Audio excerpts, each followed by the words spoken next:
Un conducteur suicidaire a accéléré le train à une vitesse incroyable et a détruit tous les freins. Les passagers vont-ils réussir à survivre? Découvrons-le.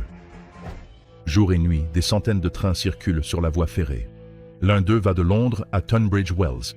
Un homme nommé Lewis et son jeune fils Max rentrent chez eux dans ce train. Ils doivent passer toute la nuit dans la voiture. Lewis a très envie de dormir, mais Max demande à son papa de jouer à pierre-papier-ciseaux. Le téléphone portable de l'homme sonne et il se rend dans le vestibule pour répondre. Pendant ce temps, Max renverse accidentellement du café sur l'un des passagers. Lewis remarque cela et s'excuse auprès de la femme. Elle ne se fâche pas et lui sourit gentiment. Une sympathie mutuelle se développe rapidement entre les personnages. On apprend que Lewis travaille comme médecin et que la nouvelle passagère s'appelle Sarah. Elle regarde les dessins de Max avec intérêt. Ce garçon est très talentueux. Max remarque un passager très suspect dans le wagon.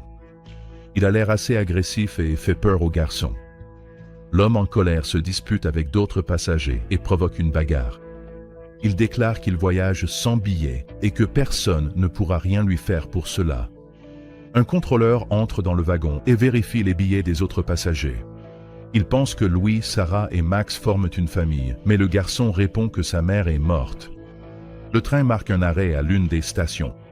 Certains passagers descendent du wagon, y compris Sarah. Lewis remarque un autre homme suspect, mais essaie de ne pas y penser et demande à son fils de dormir au moins un peu. Pendant ce temps, quelqu'un attaque le contrôleur. Lewis se réveille à une autre station et voit que Sarah est revenue dans le wagon. Elle était simplement partie chercher de l'eau. La femme révèle qu'ils sont les derniers passagers dans ce train. Il n'y a plus personne d'autre dans le wagon. Ils se dirigent tous les deux vers la station terminus. Sarah avoue qu'elle vient de rompre avec son petit ami et demande à Louis de la diagnostiquer puisqu'il est médecin. L'homme dit que sa nouvelle petite amie a des problèmes cardiaques. Elle rit en réponse et lui donne son numéro de téléphone. Les personnages principaux décident de dormir un peu plus. Quand Louis ouvre les yeux, il se rend compte qu'ils se sont encore arrêtés quelque part. Le protagoniste remarque un homme suspect, portant une veste de sécurité réfléchissante, en train de faire quelque chose au frein. Alors que le train recommence à avancer, Lewis aperçoit un autre homme rampant le long des rails. Lewis réveille Sarah et lui demande de surveiller Max pendant qu'il part chercher le contrôleur. Cependant, il est introuvable. Lewis appelle les services d'urgence. Il signale avoir vu un homme blessé sur les rails et demande de l'aide. Le protagoniste aperçoit un autre homme suspect. Son compartiment est à côté de celui du contrôleur et lui aussi se comporte de façon assez étrange. Louis retourne auprès de Sarah et Max et leur raconte ce qu'il a vu. Ils décident de chercher le contrôleur ensemble. Aucun des passagers ne l'a vu depuis longtemps. Le train entre en gare, là où Sarah est censée descendre. Elle embrasse Louis pour lui dire au revoir, et à ce moment-là, les personnages réalisent que leur train ne s'est pas arrêté à la gare. Louis s'apprête à aller voir le conducteur du train pour comprendre ce qui ne va pas. Il demande à une autre passagère, une femme âgée nommée Hélène, de s'occuper du garçon. Pendant qu'il essaie de contacter le conducteur par l'interphone, celui-ci répond et demande combien de passagers restent dans le train. Louis répond qu'il y en a 6. En entendant cela, le conducteur interrompt la communication. Le protagoniste essaie de joindre le conducteur. Il est abordé par le même passager qui occupe le compartiment à côté de celui du contrôleur. Cet homme s'appelle Peter, et il ne comprend pas quel est le problème. Le train accélère. Lewis panique et actionne le frein d'urgence. Malheureusement, rien ne se passe. Les freins sont défectueux. Peter remarque que le train a dépassé sa gare. C'est à ce moment-là qu'il commence à paniquer lui aussi. L'homme qui a provoqué la bagarre dans le train apparaît à côté d'eux. Il s'appelle John. Lewis remarque que John porte un gilet de sécurité réfléchissant. C'est très suspect, mais le type répond qu'il travaille comme agent d'entretien dans le métro de Londres et que ce gilet fait simplement partie de son uniforme. Il n'est pas descendu du train et n'a rien fait de mal. Les hommes soupçonnent que les freins ont été sabotés par le conducteur du train. Apparemment, il a l'intention de se suicider et d'entraîner les passagers avec lui. Les personnages se dirigent vers l'arrière du train. C'est là que devrait se trouver le frein à main arrière. Les hommes remarquent que le train a dépassé la station terminus, mais qu'il continue d'avancer. Ils trouvent une sortie de secours. La seule issue est de sauter en marche, mais c'est extrêmement dangereux, surtout pour les femmes et les enfants. Sarah remarque un frein à main en forme de roue. Les hommes le tournent et tentent d'arrêter le train. Des étincelles jaillissent sous les roues du train. Le train commence effectivement à ralentir, mais il est trop tôt pour se réjouir. Bientôt, le train reprend de la vitesse. Apparemment, le conducteur appuie sur l'accélérateur de toutes ses forces. Le train roule à 100 miles à l'heure. Les hommes paniquent et sont sur le point de se battre car ils n'arrivent pas à se mettre d'accord sur la marche à suivre. La pièce se remplit de fumée. Le frein ne fonctionne plus. Les personnages retournent dans le compartiment, auprès d'Hélène et Max. La femme âgée les informe qu'il y aura bientôt un passage à niveau sur leur chemin.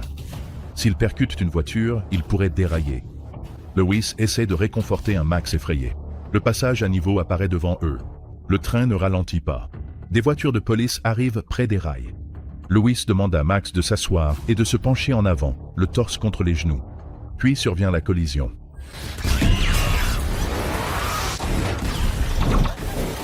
Les passagers du train ne sont miraculeusement pas gravement blessés. Elaine ne se sent pas bien. Elle fait une crise cardiaque à cause de l'accident. Lewis essaie de la réanimer, mais ni la respiration artificielle ni les compressions thoraciques n'ont d'effet. Il n'y a pas de comprimé pour le cœur dans son sac à main et malheureusement, le train n'est pas non plus équipé d'un défibrillateur. Par conséquent, ils ne parviennent pas à sauver la femme âgée. Le stress qu'elle a subi était plus qu'elle ne pouvait supporter. John et Lewis essaient de forcer l'entrée de la cabine du conducteur. Pour cela, ils utilisent des extincteurs. Avec beaucoup de difficultés et un effort incroyable, les hommes parviennent à briser la première porte. Mais il y en a une seconde derrière. Jean et Louis trouvent le corps du contrôleur dans le vestibule entre les deux portes. Apparemment, le conducteur du train a décidé de s'en débarrasser. Ils doivent briser la deuxième porte. Le problème, c'est qu'elle est trop solidement renforcée et ne peut pas être ouverte avec des moyens improvisés. Louis demande au conducteur d'arrêter le train car il y a un petit enfant à bord. Malheureusement, personne ne répond. De plus, le conducteur continue de klaxonner bruyamment pour éloigner les gens de sa cabine. Lewis commence à désespérer. Ils ont besoin d'un autre plan. Peter dit qu'il a contacté la police des transports. Ils vont essayer d'arrêter le train. Oh, et encore une chose. Ils ont retrouvé le conducteur. C'est l'homme blessé que Lewis avait vu sur les rails plus tôt. L'homme a affirmé avoir été attaqué dans le train. Il semble qu'un fou ait éliminé à la fois le conducteur et le chef de train, ait relâché l'air des freins et ait pris la place du conducteur. Jean suggère d'allumer un feu près de la cabine du conducteur. Lewis explique que c'est là que se trouvent les réservoirs de carburant diesel. S'ils explosent, le train peut prendre feu et se renverser. Puis Jeanne propose un autre plan. Ils peuvent essayer de dételer les wagons.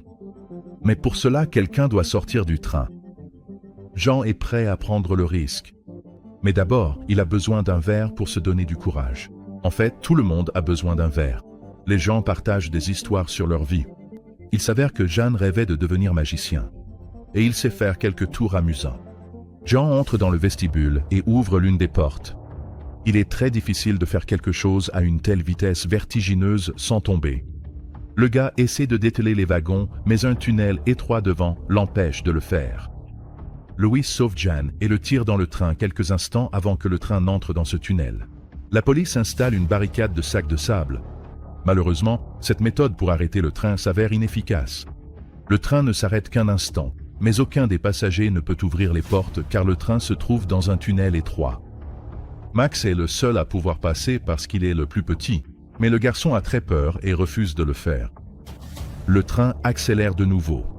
Dans 10 minutes, cette voie ferrée prendra fin, ce qui entraînera un accident mortel. Lewis fabrique un explosif improvisé en utilisant le dernier extincteur, du carburant, des journaux et des vêtements. Un feu se déclare. Les gens s'allongent par terre. Une explosion retentit. Cette explosion détruit les panneaux du plancher et donne accès à l'attelage qui relie les wagons. Lewis demande à Sarah et Max d'aller à l'arrière du train, tandis que lui et Jan essaient de désengager l'attelage. Peter arrête les hommes et leur demande d'aller eux aussi dans les wagons arrière. Il veut désengager cet attelage tout seul. Peter et Lewis réussissent. Les wagons se désengagent. Peter tombe dans l'espace entre eux et meurt. Jeanne, Sarah et Max sont en sécurité dans les wagons arrière et Louis reste avec le conducteur. Les wagons en feu se séparent juste à la station de banlieue et les policiers regardent, impuissants. Jean et Sarah utilisent le frein à main arrière pour arrêter leur wagon. Peu à peu, leur vitesse diminue. Louis aperçoit du carburant qui s'échappe du train, lequel continue de brûler. L'homme prend de l'élan et saute du train lancé à pleine vitesse pour échapper à l'explosion. Les restes du train crissent et finissent par s'arrêter. Les phares du train s'éteignent à jamais. Sarah, Max et Jean retrouvent Louis. Il est inconscient à cause du choc, mais l'essentiel, c'est qu'il soit en vie. Louis reprend ses esprits et fixe le feu. Jean plaisante en disant qu'il voyageait sans billet, ce qui signifie qu'il n'aura pas de dédommagement. Un hélicoptère de police tourne au-dessus des restes du train en flammes.